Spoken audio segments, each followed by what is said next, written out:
siap, saya akan menunjuk sana, saudara, untuk melakukan teknik modifikasi cuaca. Saya akan menelisiknya eksklusif.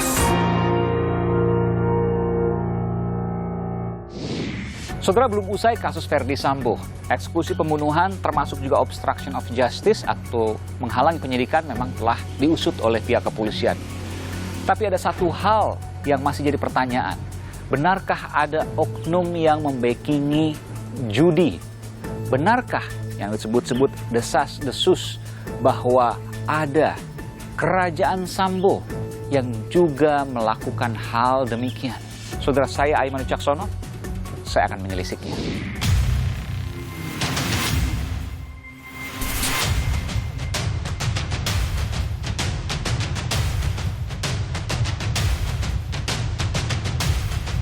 Ini diagram Kaisar Sambo ini benar nggak sih ini? Soal bagan jaringan konsorsium judi 303 yang beredar luar di media sosial. Saya kira hal ini juga perlu diklarifikasi oleh Pak Kapolri beserta jajarannya.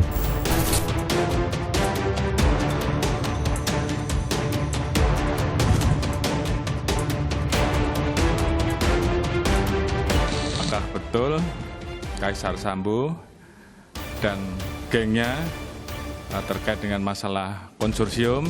Jadi saat ini kami sedang melakukan pendalaman, Pak.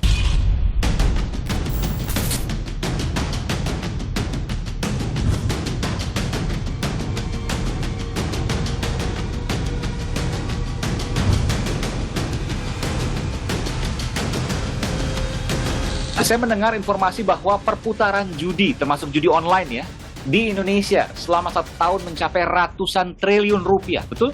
Benar. Luar biasa besar ini. Angkanya bertambah tiap tahun atau berkurang? Ya fluktuatif dia. Jadi kalaupun menurun tidak signifikan.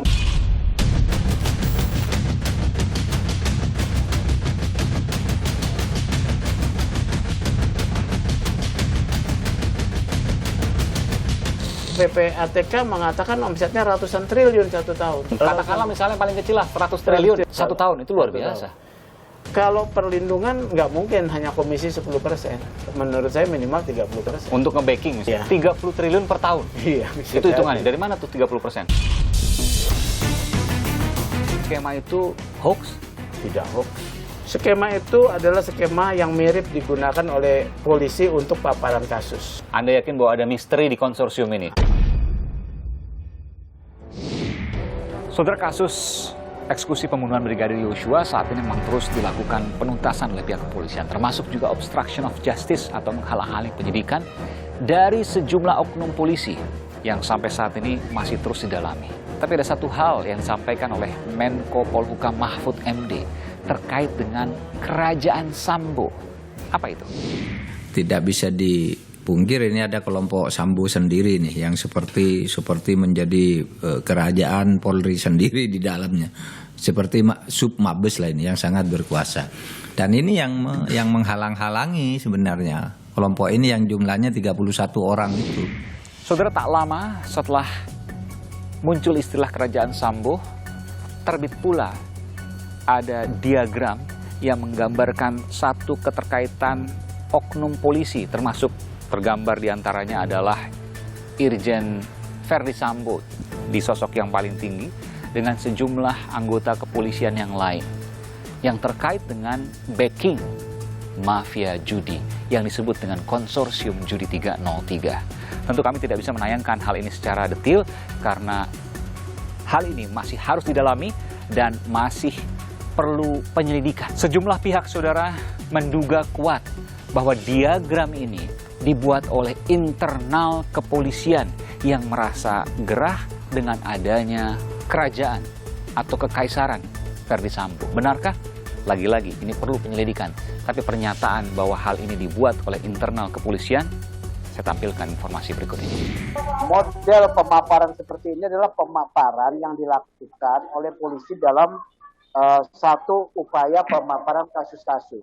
Yang kedua, saya rasa ini dibuat dalam tanda kutip lawan dari kelompok Sambo di internal. Mereka mau menggusur Sambo dan kelompoknya. Beredar juga diagram-diagram macam-macam ya. Yang kalau kita lihat bentuk diagramnya itu Ya karena saya lawyer dulunya sebelum jadi anggota DPR, itu diagram yang biasa dipakai kalau gelar perkara. Jadi timbul pertanyaan, jangan-jangan diagram itu munculnya juga dari dalam. Dan beberapa hari belakangan ini kita mendengar ada sejumlah penangkapan dari judi online, juga termasuk ke tindak pidana lainnya, diantaranya adalah narkoba. Disebutkan konsorsium judi 303. 303 mengacu pada angka KUHP atau pasal Kitab Undang-Undang Hukum Pidana yang merujuk pada tindak pidana perjudian. Saudara, kami tampilkan sejumlah informasi terkait dengan penangkapan judi 303, judi konvensional dan judi online beberapa waktu belakangan ini.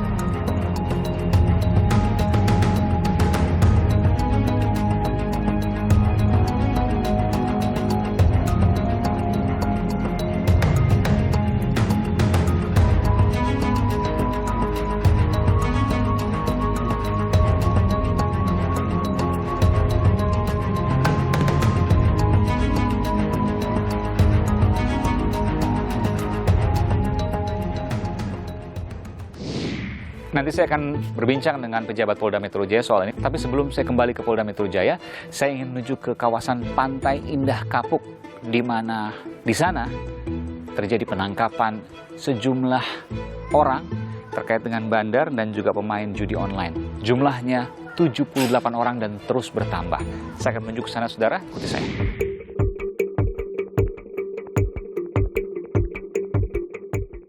Saudara, saya berada di lokasi Pantai Indah Kapuk di Jakarta Utara, saudara, dan Anda bisa melihat ini, ya, di sebelah kanan saya ini adalah tempat yang diduga menjadi pusat judi online. Dari sini ada pertama 78 orang yang ditangkap dan dijadikan tersangka, namun bertambah, saudara, menjadi ratusan orang. Ini di garis polisi, saya tidak bisa melintas garis polisi ini, ya, karena masih dalam proses olah tempat kejadian perkara. Listriknya masih menyala, dan kalau saya lihat di sini memang ya tidak terawat seperti ini.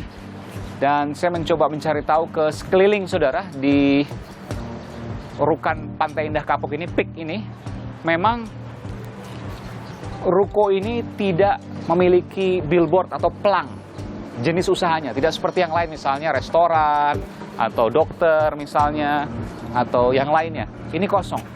Tapi informasi yang saya dapatkan, ada pekerja yang bolak-balik ke sini yang jumlahnya juga tidak sedikit, lebih dari 10 orang.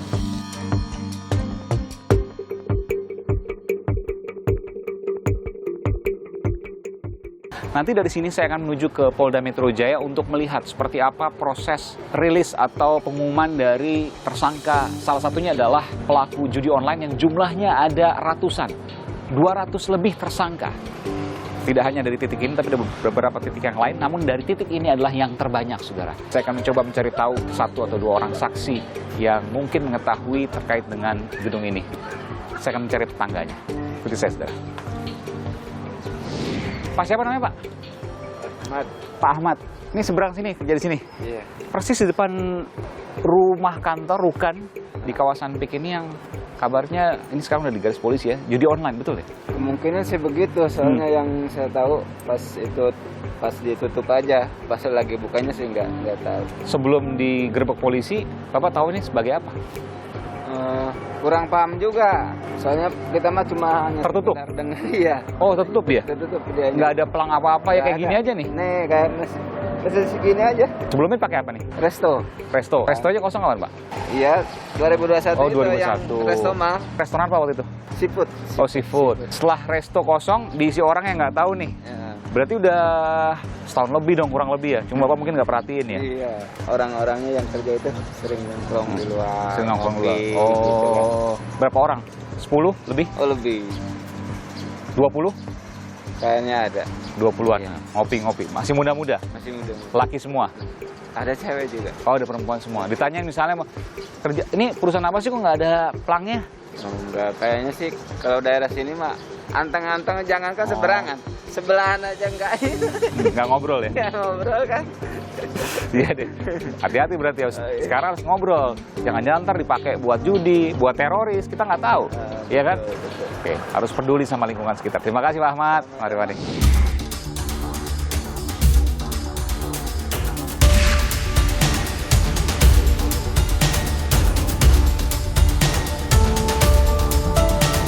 Dan saudara, ini adalah sejumlah barang bukti. Memang ada konferensi pers yang digelar gabungan, ada beberapa tindak pidana, di antaranya perjudian, lalu LPG bersubsidi yang kemudian disalahgunakan, ada juga narkoba.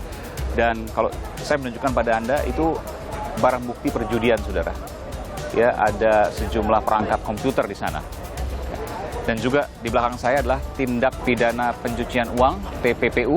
Anda bisa melihat ini, ya, uangnya. Pecahan 100 ribuan, ada beberapa plastik yang kemudian bisa dilihat di sana.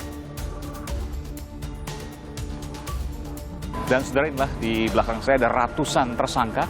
Ini tidak hanya judi online, saudara, tapi juga ada sejumlah tersangka lain dari narkoba. Anda bisa melihat ini, tahanan narkoba dan juga beberapa tindak pidana lain seperti penipuan yang terkait juga dengan tindak pidana pencucian uang. Ini banyak sekali memang. Mungkin dalam tahun ini saya baru pertama kali melihat sebanyak ini. Nanti kita akan coba untuk gali, saudara, apa yang sesungguhnya terjadi. Dan sekaligus juga menjawab pertanyaan publik, apakah penangkapan yang sebanyak ini terjadi selepas kasus Sambo atau tidak? Tentu ini menjadi pertanyaan yang harus dijawab. Nanti saya akan coba untuk menggali soal ini, saudara. Ikuti saya, di Aiman. Ini kaitan sama tugas Kompolnas.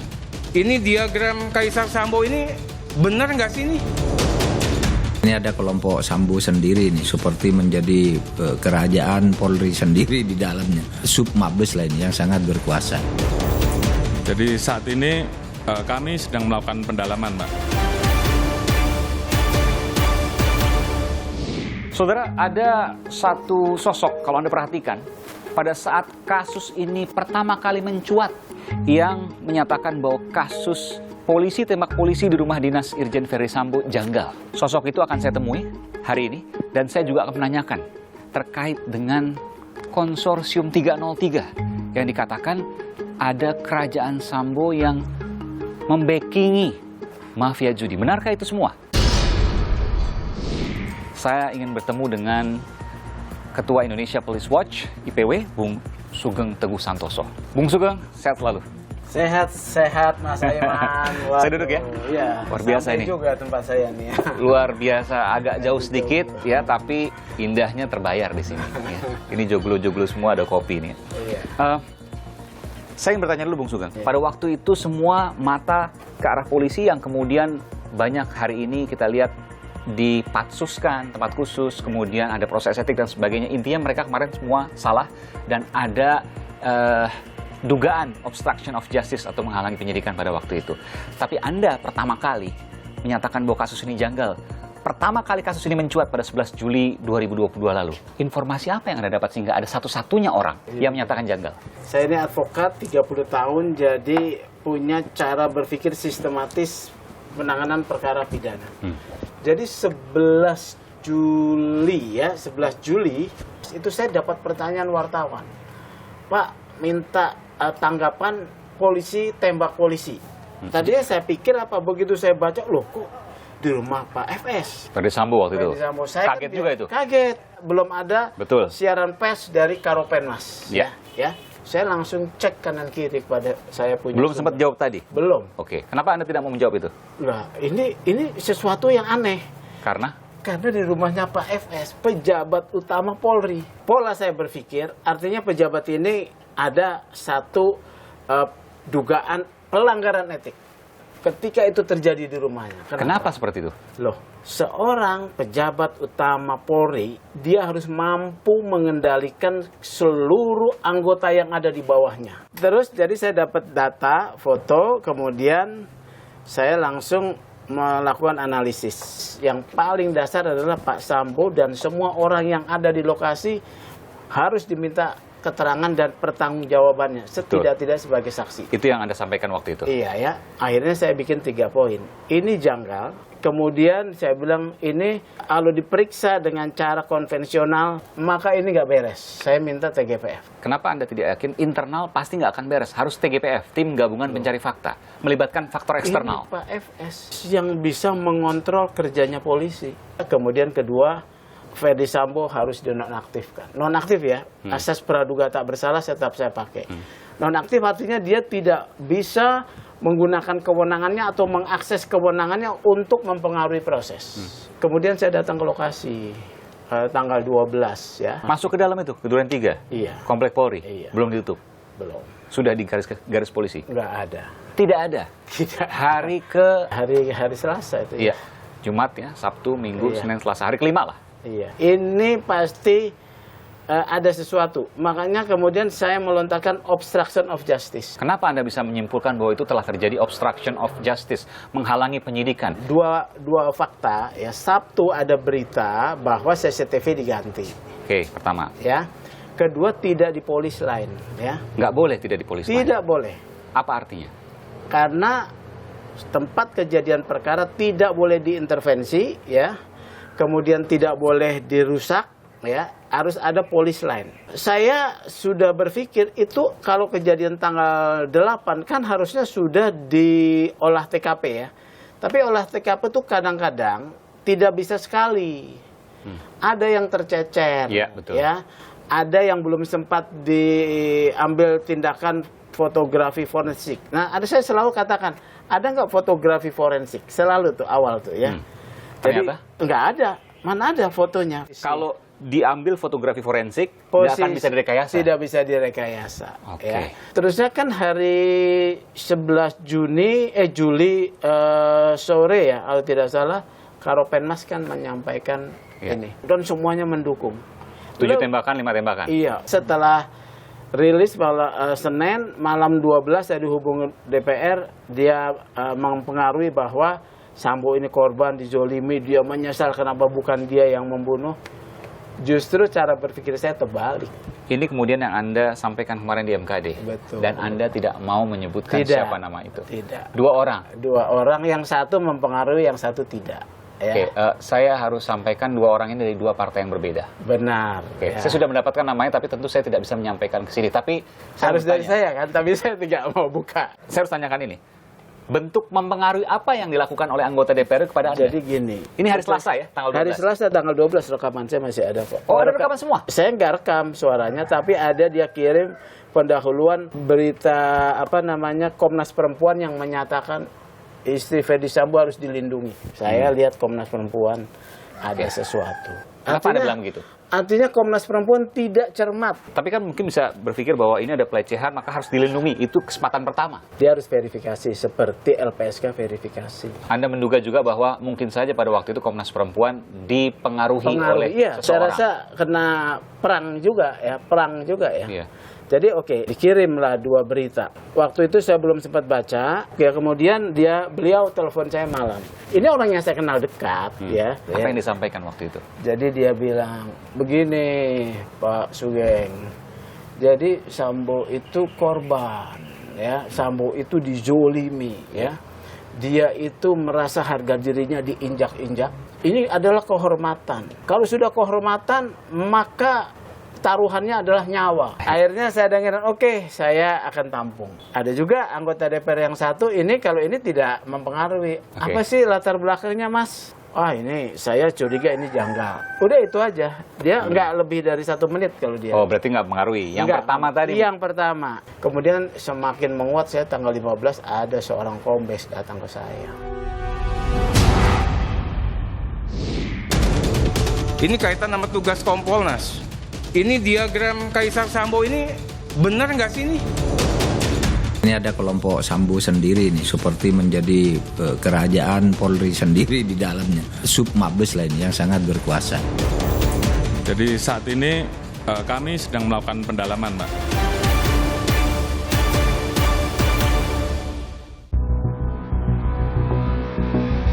Kasus pembunuhan Brigadir Yosua menggelinding bak bola liar, menyasar banyak kalangan.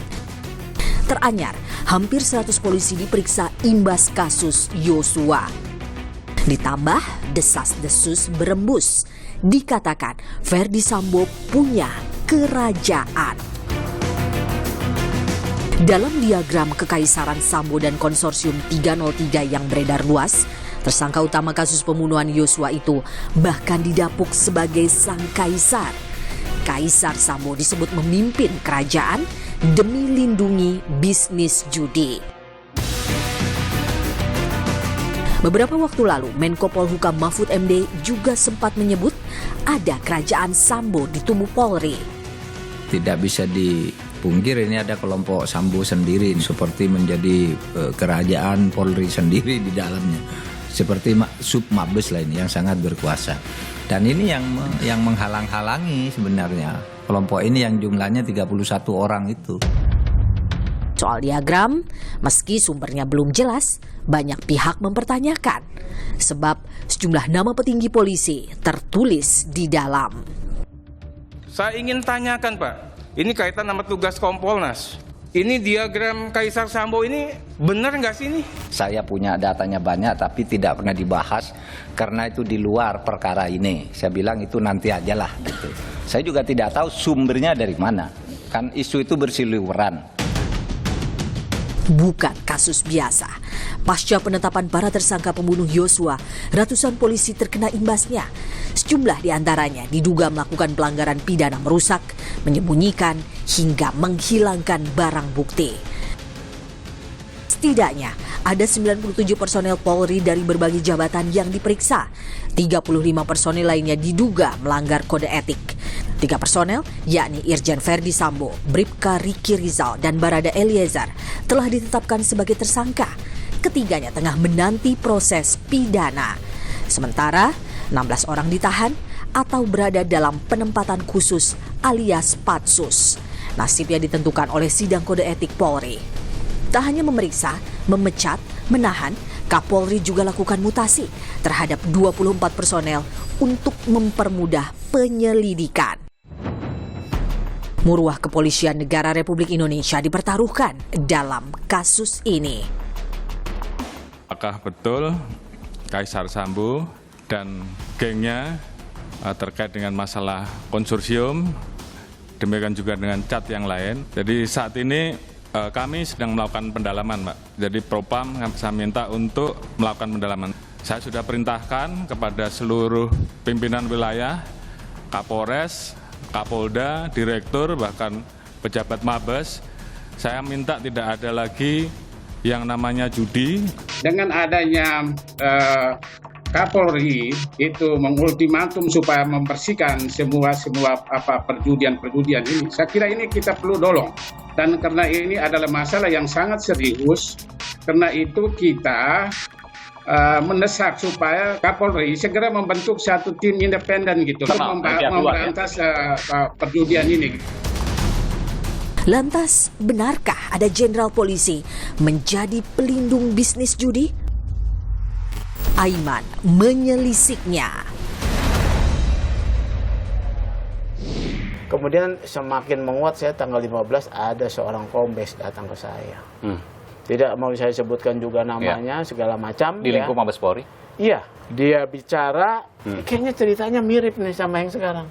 Yang versi Magelang, pegang kakinya. Ya. Mau diangkat, mau digendong. Pokoknya dipegang-pegang, diraba-raba. Terusnya Ibu FS teriak, si Baradae katanya turun. Tapi kejadian masih di Duren 3 ini? Dia nggak sebutkan lokusnya? Lokasinya. Iya. Okay. Diteriakin, "Bang, ada apa?" katanya. Terusnya dia keluar, katanya dia juga mengancam Ibu FS. Dia keluar langsung menembak. Oke. Saya dengerin aja. Oh, ini gabungan antara versi lama dengan versi baru. Setelah kemudian pengacaranya bergerak, sebetulnya tugas IPW udah selesai, Mas. Karena IPW itu kan sebagai lembaga pengamat kepolisian, tugasnya hanya men-trigger atensi publik. Dan sini sudah kemudian masuk ke sebentar lagi ke penuntutan, lalu ke pengadilan. Untuk apresiasi untuk kepolisian terkait hal ini. Meskipun masih ada misteri, mesti ada pertanyaan soal konsorsium judi 303. Kemarin Pak Kapolri, Jenderal Polisi Listio Sigit juga menyebutkan masih akan mendalami. Apakah betul Kaisar Sambo dan gengnya terkait dengan masalah konsorsium, demikian juga dengan cat yang lain. Jadi saat ini kami sedang melakukan pendalaman, Pak. Usman Hamid kan ngangkat pertama kali Satgasus. Oh, oke. Tapi dia Isunya. hanya mengangkat Sambo itu ketua Satgasus. Ketika Usman Hamid menyampaikan itu, saya pun dapat informasi bahwa Sambo itu diduga ya melindungi praktek judi online. Informasi dari siapa? Ada dong. Oke. Tapi belum harus diverifikasi. Iya. Belum tentu benar. Belum tentu benar. Meskipun juga bisa jadi bukan salah juga. Iya. Ternyata kewenangan Satgasus itu besar benar. Tindak pidana yang mewah, Mas. Narkotika, psikotropika, TPPU, korupsi, IT. Oke. IT dan TPPU ini nyasarnya judi. IT dan TPPU. IT, TPPU. Oke. Judi nih, Ya. judi online. Ya. Ini klop menurut saya. Karena? Loh, kewenangannya terkait penyelidikan TPPU dan IT ini menggunakan satu teknologi pemantauan internet, ya, dan itu dimiliki oleh cyber. Saya pantau, judi online aman-aman saja. Hanya 2 Polda yang sebelum ini yang melakukan tindakannya. Saya lihat ya sementara ya, Sumatera Barat dan Banten. Yang rutin maksudnya? Rutin. Oke. Sebelum kejadian rame-rame ini dia sudah lakukan penindakan. Polda Sumatera Barat dan Polda Banten. Ya. Oke. Saya kemudian dapat informasi permainan judi online itu lebih dahsyat, lebih gila, lebih dampaknya lebih besar, merusak daripada judi togel biasa. Saya belum tahu omsetnya berapa. Ternyata kemarin dari PPATK mengatakan omsetnya ratusan triliun 1 tahun. Ratusan triliun. Katakanlah misalnya paling kecil lah 100 triliun. Oke. Kalau perlindungan nggak mungkin hanya komisi 10%. Minimal, menurut saya minimal 30%. Untuk nge-backing misalnya? Backing, iya. 30%? Iya. 30 triliun per tahun? Iya. Itu hitungannya, dari mana tuh 30%? Loh, saya kan advokat. Advokat itu kalau menangani satu case ya, yang kemudian bentuknya tidak ada jasa hukumnya ya, kita kemudian namanya success fee ya, ya bisa 40%. Karena kita melindungi kepentingan hukumnya dengan biaya dan effort dari kita sepenuhnya. Nah ini 30% lah gitu. 30% lah, atau 20% lah. Oke. Berapa itu 1 tahun? 20 triliun. Itu ya? kalau 100 triliun yang paling kecil. Nah, tidak berapa lama muncullah skema. Saya mau tanya, skema itu hoax? Tidak hoax. Tidak hoax? Skema itu adalah skema yang mirip digunakan oleh polisi untuk paparan kasus. Pasti internal yang membuat? Internal, ya. Anda yakin itu? Yakin, ya, saya yakin. Pertama, yang kedua? Yang kedua, konten yang dibuat itu dilakukan oleh memang aparat yang punya kewenangan melakukan penyelidikan. Karena kan ada alur, nomor-nomor telepon, ada orang-orang yang disebut. Betul. Ya. Lengkap dengan fotonya. Lengkap dengan fotonya, ya. Oleh karena itu, menurut saya benar atau tidak memenuhi sebagai satu fakta hukum, ini bukan tugas saya. Tugasnya Pak Kapolri. Bisa benar keseluruhan, bisa benar setengahnya. Sebagian, ataupun katakanlah 25%, ya benar, tetap benar. Tapi bukan sama sekali salah 100%. Saya Anda rasa yakin tidak. bukan seperti itu? Iya. Kemudian setelah saya sampaikan 5 alasan bahwa Satgasus harus dievaluasi, Pak Kapolri langsung bukan mengevaluasinya dengan membubarkan. Kemudian ada perintah membongkar judi online. Walaupun ini sebagai satu kebijakan reaktif, tapi kita hargai, ya. Tapi sudah pada kabur itu bandarnya. Dan yang sekarang kita lihat ada banyak sekali kemudian yang terjadi penangkapan hampir di seluruh Polda di Indonesia. Iya, aneh. Kenapa aneh, Mas Aiman? Penindakan terhadap judi online itu basisnya penyelidikan berbasis teknologi. Kalau hari itu baru diperintahkan, kemudian baru dilakukan penyelidikan, enggak dalam waktu 2-3 hari udah kebongkar. Meskipun Kapolri kan menyebutkan juga dari tahun sebelumnya juga dilakukan proses itu, judi online dan judi konvensional. 1 tahun ini dari Januari sampai Agustus itu kita telah mengungkap kurang lebih 641 judi online dan 1.408 perkara judi konvensional. Gimana Anda menjawab ini? Kenapa nggak ditindak? Ada tindakannya? Ada tindakan itu mungkin yang di luar konsorsium. Anda yakin bahwa ada misteri di konsorsium ini? Ada. Dan ini nyata? Nyata. Apa yang harus dilakukan oleh Kapolri? Kapolri harus mengungkap bandar-bandar tersebut. Jadi penyidikan, penetapan tersangka, DPO, dan dipublikasikan. Oke. Terbuka? Terbuka. Di dalam kasus Sambo ini ada 2 yang masih mengganjal. Yang pertama adalah soal proses pembunuhannya dan sudah dituntaskan Iya, ya sudah. di pihak polisian. Nanti akan kita lihat proses penuntutannya untuk menuju ke pengadilan. Tapi yang satu masih menjadi misteri, yakni konsorsium judi online 303. Ini kan muncul setelah Sambo jatuh ya. Oleh karena itu ini harus didalami. Indikasi-indikasi itu kan ada. Satu, transaksinya besar ya. Kedua, baru diperintahkan sudah langsung digerebek dapat ya. Berarti kan penyelidikan sudah berjalan. Ya, penyelidikan data itu sudah ada. Tinggal kemarin mungkin ditutup atau tidak. Iya. Kenapa sekarang kemudian Baru setelah ditangkap ya. Oke, Ya. itu pertanyaan. Pertanyaan.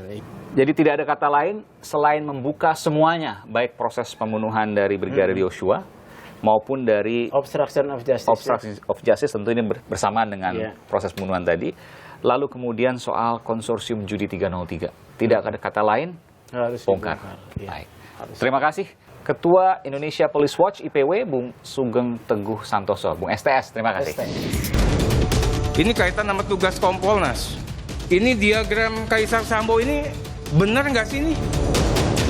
Ini ada kelompok Sambo sendiri nih, seperti menjadi kerajaan Polri sendiri di dalamnya. Sub Mabes lainnya yang sangat berkuasa. Jadi saat ini kami sedang melakukan pendalaman, Pak.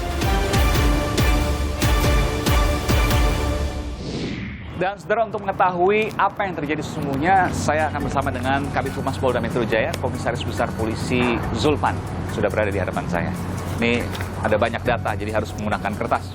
Ya, sama sehat. Siap, sehat selalu. Ini baru saja kemudian tadi konferensi pers.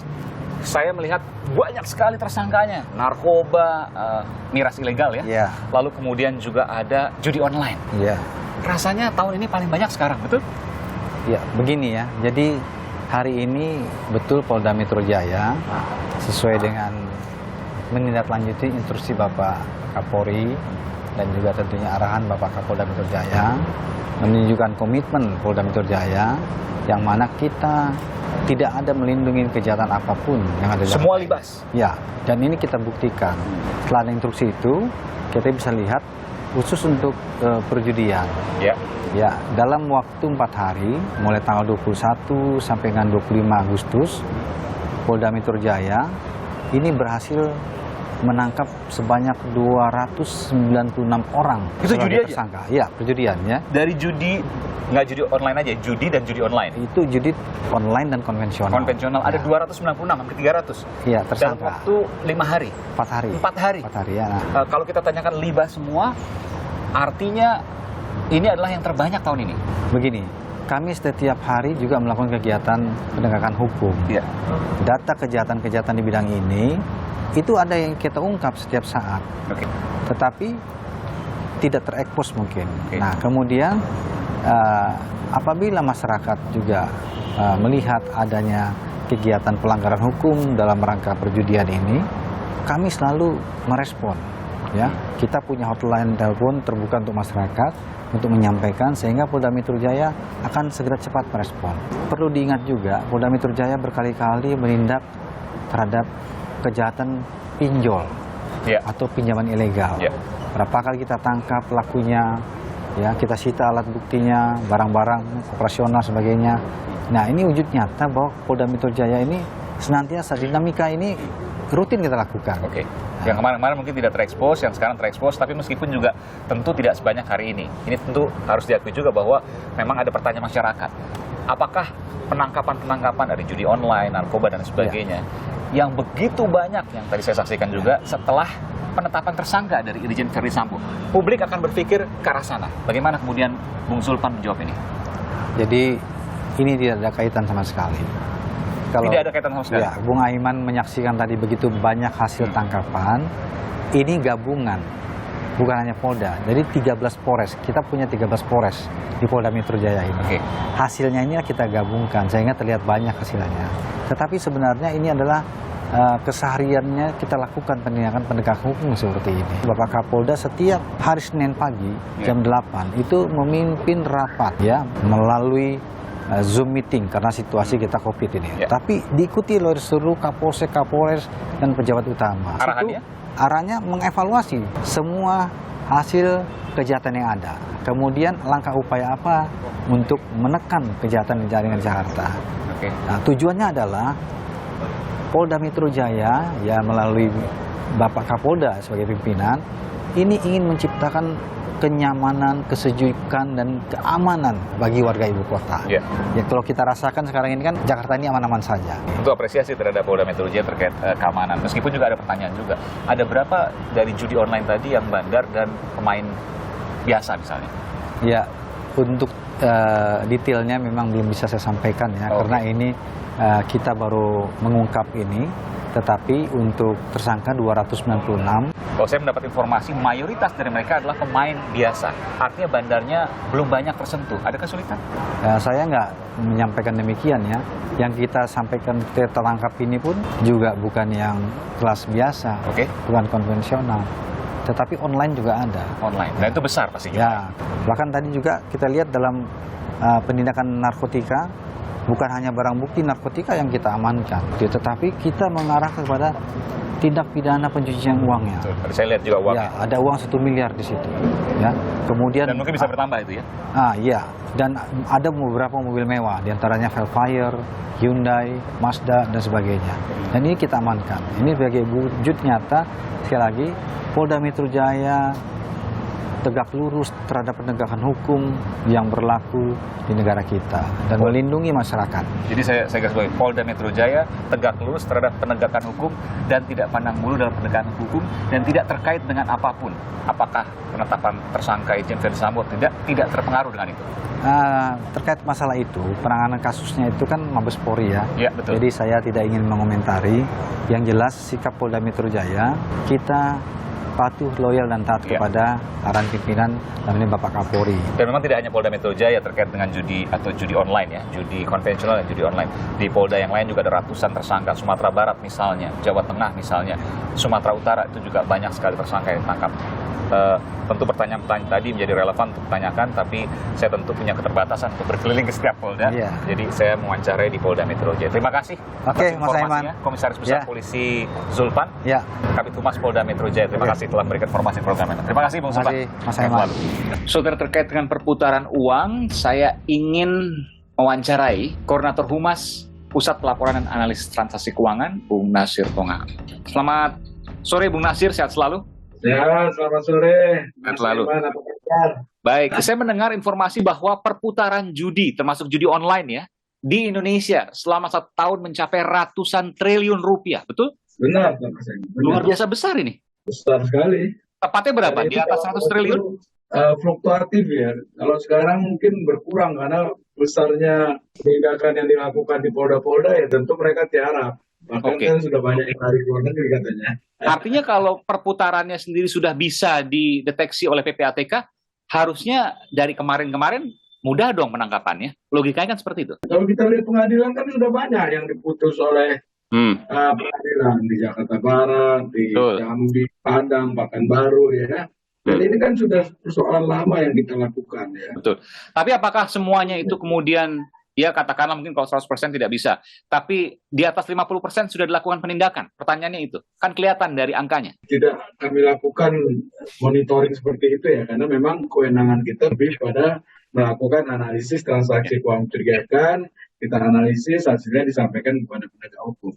Tapi Mas Aiman, ingin saya sampaikan bahwa per 1 Juli di 2001 sampai 1 Juni 2022 ini, itu sudah ada 5.000 laporan transaksi keuangan mencurigakan yang diterima oleh PPATK. Terkait judi? Terkait judi. Dan banyak memang judi elektronik ya. Ada 5 triliun karena yang berputar di 5.000 laporan transaksi keuangan mencurigakan. 5 triliun itu dari 2,7 juta transaksi.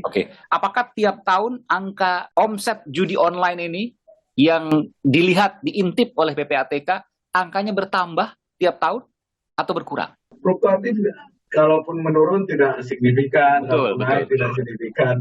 Sebelum penindakan ya, jadi cenderung relatif stagnan di ratusan triliun rupiah perputaran uangnya. Tapi bahwa kemudian sekarang ada penindakan di bulan Juli akhir misalnya sampai Agustus ini ada penindakan, terjadi penurunan, apakah PPATK juga sudah melihat soal itu, perputaran omset uang judi? Belum sempat saya ngitungnya itu Mas Aiman. Tapi ada penurunan, kan kelihatan dari grafiknya. Saya pernah juga ke kantor PPATK, dan ada grafik real time yang bisa kita lihat. Kan kelihatan dari situ. Penurunan ya. Oke, baik. Apa yang bisa sampaikan oleh Bung Nasir di sini soal omset ini luar biasa nih, ratusan triliun rupiah omset judi online. Dahsyat ya. Dahsyat. Jadi ini itu coba ya Mas Aiman hitung ya, bagaimana kerugiannya terhadap masyarakat Indonesia. Oke. Para pemain ini kan kelasnya kan kebanyakan kelas menengah bawah. Kelas menengah bawah. Yang misalnya katakanlah misalnya main masang berapa ini? Ribuan, puluhan ribu, ratusan ribu sampai jutaan. Tapi yang main banyak banget. Banyak banget. Itu yang coba.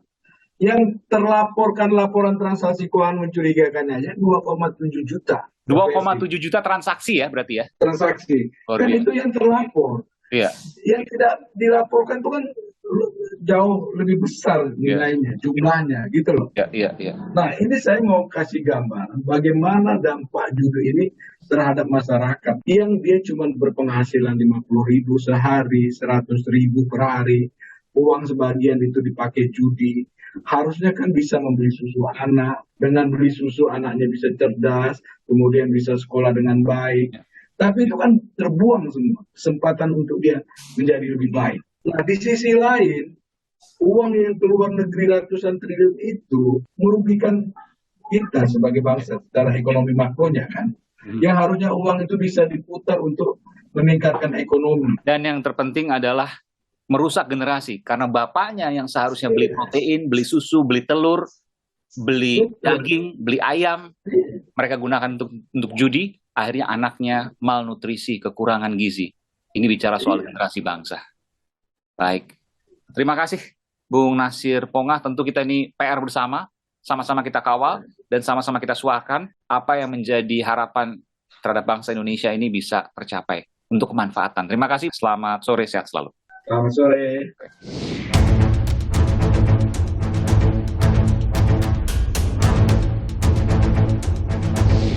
Saudara, tak berlebihan ketika kita mengapresiasi pihak kepolisian yang saat ini terus melakukan proses pendalaman hingga penyelesaian dari kasus eksekusi pembunuhan Brigadir Yosua.